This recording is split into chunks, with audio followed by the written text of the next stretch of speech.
Good evening बच्चों, कैसे हैं आप लोग। तो चलिए आज हम करते हैं previous year questions of NEET UG based on topic hybridization. Hybridization पर बेस्ड प्रीवियस ईयर क्वेश्चन करेंगे जो नीट यूजी में पूछे गए हैं। तो ये फर्स्ट क्वेश्चन है, which one of the following species has plane triangular shape. ये जो चार ऑप्शंस गिवन है इसमें से आपको बताना कि किसका शेप प्लेन ट्रायंगुलर है। तो चलिए सबसे पहले हमें क्या करना होगा, we have to draw its Lewis structure. सबसे पहले हमें इसका लुईस स्ट्रक्चर ड्रॉ करना होगा। तो फर्स्ट वन है आपका एजाइड आयन, इसका हम ड्रॉ करते हैं। अब आपके पास लुईस स्ट्रक्चर ड्रॉ करने के लिए क्या क्या इंफॉर्मेशन होनी चाहिए। तो सबसे पहले हमें पता होना चाहिए कि कितना वैलेंस इलेक्ट्रॉन है इस पूरे मॉलिक्यूल के पास। तो टोटल वैलेंस इलेक्ट्रॉन कितना है 16, और इनको ऑक्टेट कंप्लीट करने के लिए यानी 3 एटम्स हैं, एक एटम को ऑक्टेट कंप्लीट करने के लिए कितने इलेक्ट्रॉन चाहिए होते हैं 8, और यहाँ कितने एटम है 3, यानी ऑक्टेट कंप्लीट करने के लिए इनको चाहिए 24 इलेक्ट्रॉन्स। हमें पता है कि शेयर्ड इलेक्ट्रॉन निकालने का तरीका क्या है।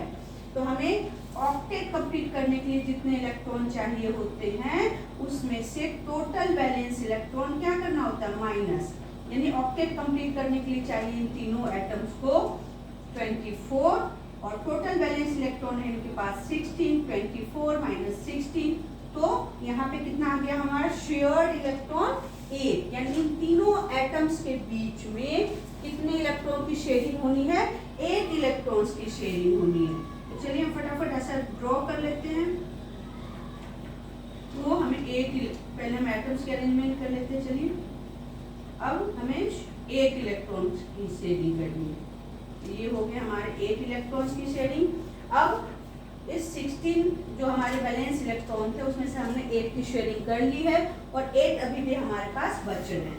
इसको हम क्या करेंगे, lone as a lone pair attached atom को डिस्ट्रीब्यूट कर देंगे, जिससे उसका भी ऑक्टेट क्या हो जाए कंप्लीट हो जाए। तो यहाँ देखिए इस नाइट्रोजन का ऑक्टेट क्या हो चुका है कंप्लीट हो चुका है। ठीक है, इस तरह से हमने डिस्ट्रीब्यूट कर दिया।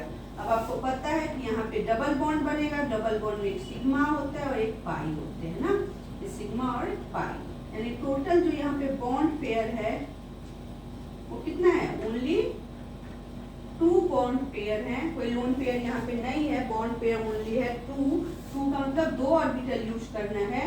कौन कौन से, s और p। जब भी हम ऑर्बिटल की शुरुआत करेंगे that is always from s से शुरुआत करनी है। s के एक ऑर्बिटल होते हैं तो एक ऑर्बिटल यूज करेंगे, फिर p के 3 ऑर्बिटल होते हैं, पर हमें कितने चाहिए, सिर्फ एक चाहिए, तो हमने एक ले लिया।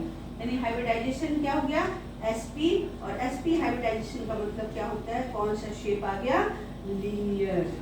तो एजाइड आयन का शेप क्या आ गया, लीनियर, यानी ये तो नहीं है कम से कम।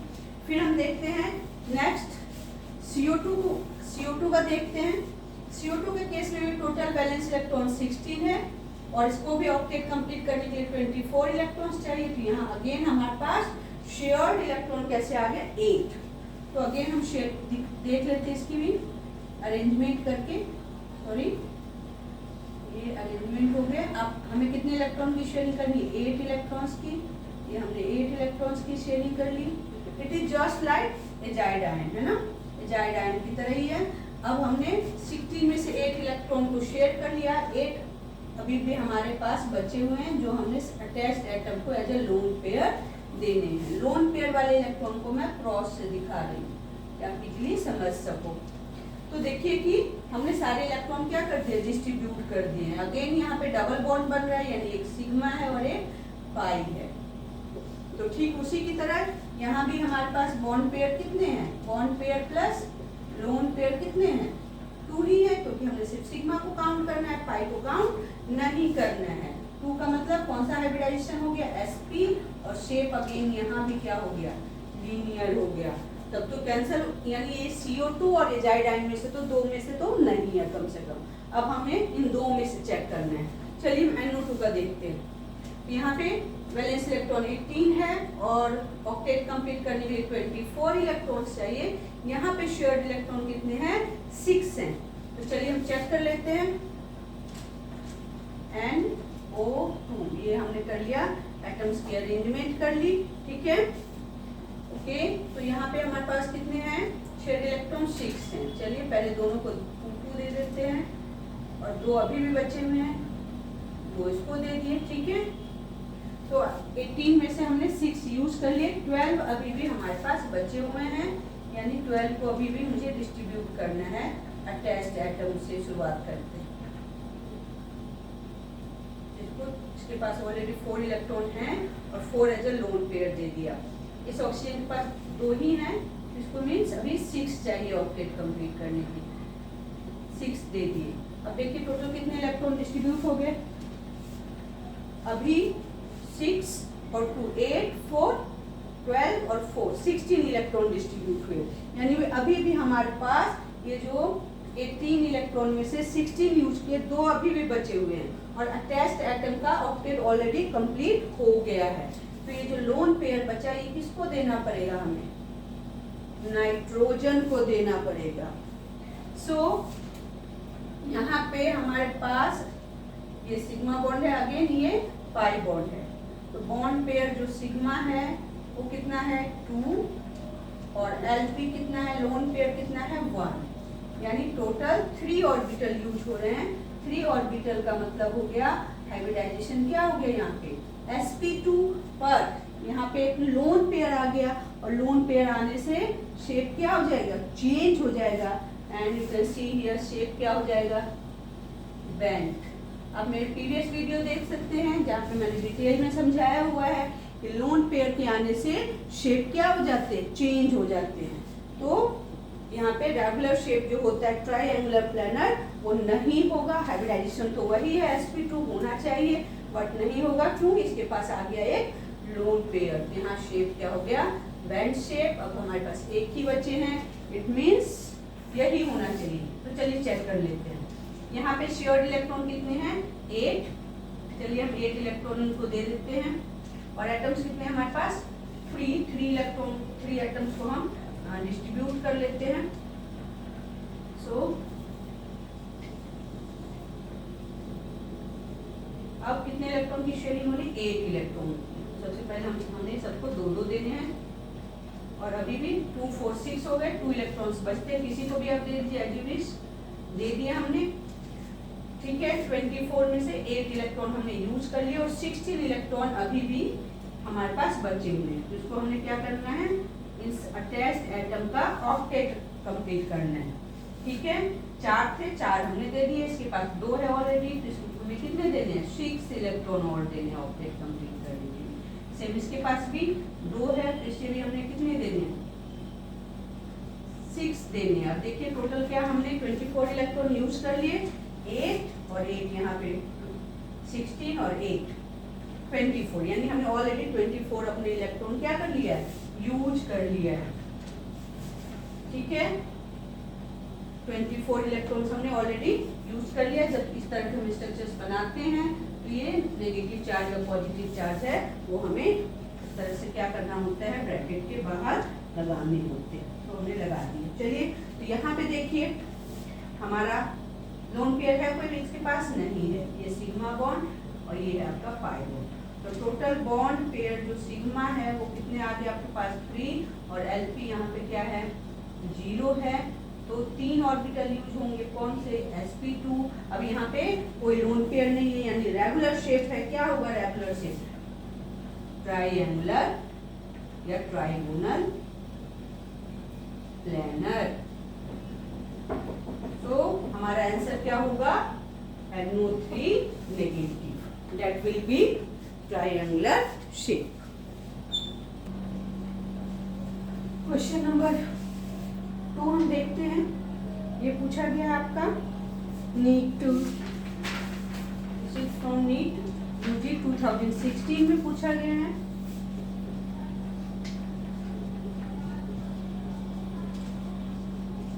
का क्वेश्चन है, इसको सॉल्व करते हैं। तो यहाँ पे क्या करना है हमें कि मैच करना है। एक साइड में ये मॉलिक्यूल्स गिवन है, दूसरे साइड में इनके ज्योमेट्री गिवन है and just we have to match. ठीक है, अगेन हमें क्या करना होगा, we have to draw its Lewis structure, Lewis structure draw करने पड़ेंगे। तो दिस इज ज़ीनॉन हेक्साफ्लोराइड। देखिए अब यहाँ पे आपने इतना लंबा प्रोसेस नहीं करना है जितना मैंने किया है, बस रफ स्ट्रक्चर ड्रॉ करके देखना है। वो कैसे, तो देखिए यहाँ हम G0 हेक्साफ्लोराइड के पास टोटल वैलेंस इलेक्ट्रॉन कितने हैं, 50 है, ठीक है। और कितने अटैच्ड एटम है, 6 एटम को इस तरह से क्या कर लिया, अरेंज कर लिया। आपको पता होना चाहिए कि 6 एटम अगर हैं तो नेचुरली वो इसी तरह से अरेंज होंगे। अरेंजमेंट तो आपको पता ही होना चाहिए बच्चों। तो ये 6 एटम को इस तरह से अरेंज कर लिया।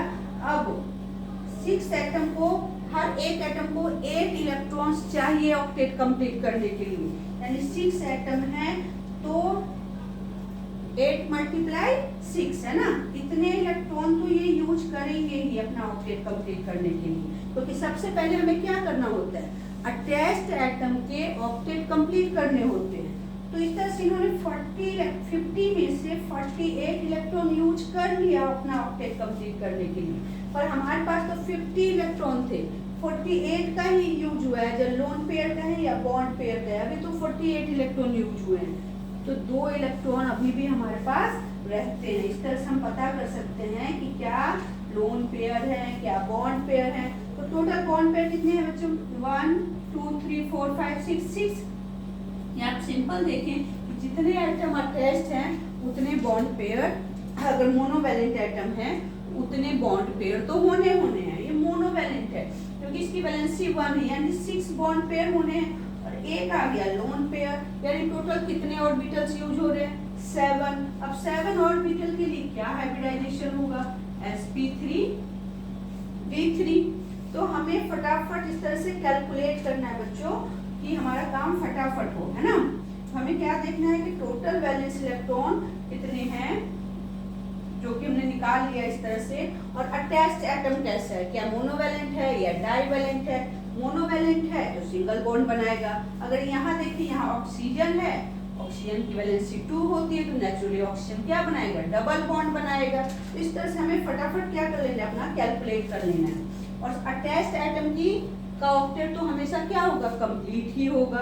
तो इस तरह से हमने काउंट कर ली कि टोटल 6 एटम थे और उन्होंने 48 इलेक्ट्रॉन्स टोटल यूज कर लिया। इट मींस एक लोन पेयर बच गया। तो टोटल बॉन्ड पेयर हो गए 6, लोन पेयर 1, यानी 7 ऑर्बिटल्स यूज होने का मतलब हाइब्रिडाइजेशन क्या हो गया, sp3d3। ठीक है, बट एक लोन पेयर है, तो लोन पेयर है इट मींस ये ऑक्टाहेड्रल तो नहीं है। क्या हो गया, ये डिस्टॉर्टेड ऑक्टाहेड्रल है ना। अगर ये लोन पेयर नहीं होता तो क्या होता, ये पेंटागोनल बाइपिरामिडल होता। लेकिन चूंकि एक लोन पेयर है तो शेप क्या हो गया इसका, डिस्टॉर्टेड ऑक्टाहेड्रल। तो ये तो बिल्कुल मैच है। ठीक है, नेक्स्ट देखिए आप, सेम यहाँ पे हमारे पास टोटल जो वैलेंस इलेक्ट्रॉन है वो 26 है। अब यूज कितने हो गए, 3 अटैच्ड एटम है, तीनों का ऑक्टेट नेचुरली कंप्लीट होगा। तो 24 इलेक्ट्रॉन क्या कर लिए, तीनों एटम ने, अटैच्ड एटम ने यूज कर लिए। 24 इलेक्ट्रॉन यूज हो गया। 2 इलेक्ट्रॉन अभी भी बचे हुए हैं, दैट इज लोन पेयर। तो देखिए यहाँ कितने बॉन्ड पेयर है, ये 3 बॉन्ड पेयर ये और एक ये, टोटल 4 है यहाँ पे इलेक्ट्रॉन पेयर। 4 इलेक्ट्रॉन पेयर का मतलब हाइब्रिडाइजेशन क्या हो गया, sp3। लेकिन अगेन एक लोन पेयर है तो शेप तो चेंज होगा। तो HCO3 का शेप क्या हो जाएगा, अगर sp3 हाइब्रिडाइजेशन में एक लोन पेयर आ जाए तो शेप क्या हो जाता है, पिरामिडल, जस्ट लाइक NH3 का आपने बनाया था। तो HCO3 का क्या हो जाएगा, पिरामिडल। तो this will be pyramidal. Again आप XeOF4 का देखें, यहाँ पे टोटल वैलेंस इलेक्ट्रॉन कितने हैं, 42 हैं। यूज कितने हो रहे हैं, अब यहाँ पे देखिए कि जो फ्लोरीन है मोनोवैलेंट है तो सिंगल बॉन्ड बनाएगा। ऑक्सीजन क्या है, डबल बॉन्ड बनाएगा, इसकी वैलेंसी 2 है। तो 5 एटम अटैच्ड है। 5 एटम अटैच्ड होने का मतलब 40 इलेक्ट्रॉन अगेन उन्होंने अपना ऑक्टेट कंप्लीट करने में यूज कर लिया है। तो 42 में से 40 इलेक्ट्रॉन क्या हो गए, यूज हो गए।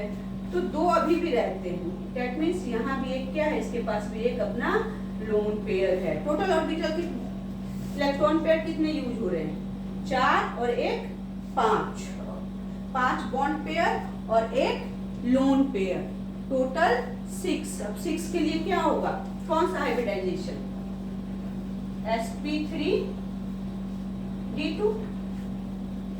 कौन सा हाइब्रिडाइजेशन होगा, sp3d2।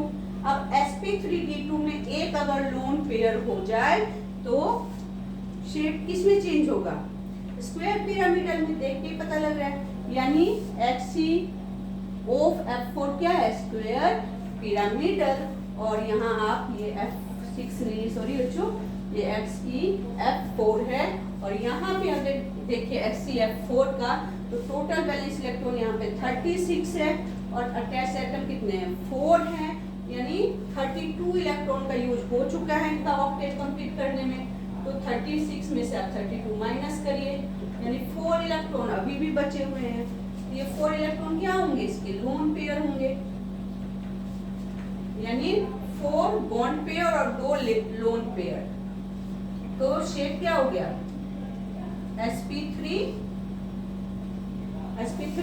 d2 या sp3d। 4 5 6 का मतलब sp3d2 बिल्कुल सही है। sp3d2 6 ऑर्बिटल यूज हो गए, लेकिन 2 लोन पेयर है, तो शेप चेंज होगा। तो क्या शेप हो गया इसका? Square planar. इस तरह से हमने इसको क्या कर लिया बच्चों? मैच कर लिया है। Thank you. तो चलिए बच्चों नेक्स्ट क्वेश्चन सॉल्व कर रहे हैं। Species having bond angle of 120 degree. ये जो 4 ऑप्शन गिवन है, इसमें हमें बताना है कि किसमें बॉन्ड एंगल 120 डिग्री है। तो this question is from NEET UG 2017। Again हमें सेम प्रोसेस करना है और हमें सेम लुईस स्ट्रक्चर क्या कर लेने हैं? ड्रॉ कर लेने हैं, जो कि यहाँ मैंने आपके लिए ड्रॉ किया हुआ है। अगेन बहुत ही इजी काम है, कुछ नहीं करना है, आपने टोटल वैलेंस इलेक्ट्रॉन निकालने हैं और फिर डिस्ट्रीब्यूट करके हमें देखना है कि कितने बॉन्ड पेयर्स हैं और कितने लोन पेयर्स हैं। तो यहाँ आप देख सकते हो कि टोटल वैलेंस इलेक्ट्रॉन कितने थे? 8। और हाइड्रोजन क्या करता है? अपना डुप्लेट कंप्लीट करता है, यानी यहाँ पे 6 इलेक्ट्रॉन यूज हो गए। हाइड्रोजन ने, तीनों हाइड्रोजन ने अपना डुप्लेट कंप्लीट किया, तो 6 इलेक्ट्रॉन यूज हुए, यानी एक एज अ लोन पेयर यहाँ क्या हो गया? बच गया। तो bond pair plus lone pair 4 orbital use हो रहे हैं। सो हाइब्रिडाइजेशन क्या है? sp3 है। बट sp3 में क्या होता है? जो एंगल होता है 109 डिग्री का होता है, बट यहाँ पे चूंकि क्या है? एक लोन पेयर है, तो एंगल क्या रह जाएगा? 107। सेम यहाँ पे देखिए, सेम इसी तरह से ये स्ट्रक्चर मैंने ड्रॉ कर लिया है। यहाँ पे 2 लोन पेयर है और 3 बॉन्ड पेयर है। हाइब्रिडाइजेशन क्या होगा? sp3d2। और इस केस में आप एंगल इस तरह से देखेंगे, क्या कुछ 89 डिग्री और 175 के पास आ रहा है, यानी 120 तो कदापि नहीं आएगा। आप देख सकते हैं टी शेप है, तो 120 तो नहीं होगा। स्ट्रक्चर से क्लियर है। यहाँ भी अगेन ये पिरामिडल है, जस्ट लाइक दिस। तो यहाँ भी हाइब्रिडाइजेशन क्या है? वही sp3 है, बट क्या है? एक लोन पेयर है, तो अगेन एंगल क्या है? 107। और BCl3 के केस में अगर आप देखें तो यहाँ पे 3 बॉन्ड पेयर हैं और कोई लोन पेयर नहीं है, तो यहाँ पे हाइब्रिडाइजेशन क्या है? sp2, यानी यहाँ पे जो एंगल है it is actually 120 degree. Triangular planar जहाँ हाइब्रिडाइजेशन sp2 हो, उसका एंगल हमेशा 120 डिग्री होता है, अगर उसमें कोई लोन पेयर ना हो, है ना। लोन पेयर होने से एंगल चेंज हो जाते हैं। इस केस में कोई लोन पेयर नहीं है और ये प्योर क्या है? ट्राइएंगुलर प्लैनर, जिसका एंगल ऑलरेडी 120 डिग्री होता है, इसलिए हमारा आंसर क्या होगा? BCl3। तो इस तरह से बच्चों आप सारे क्वेश्चन सॉल्व कर सकते हो। Thank you.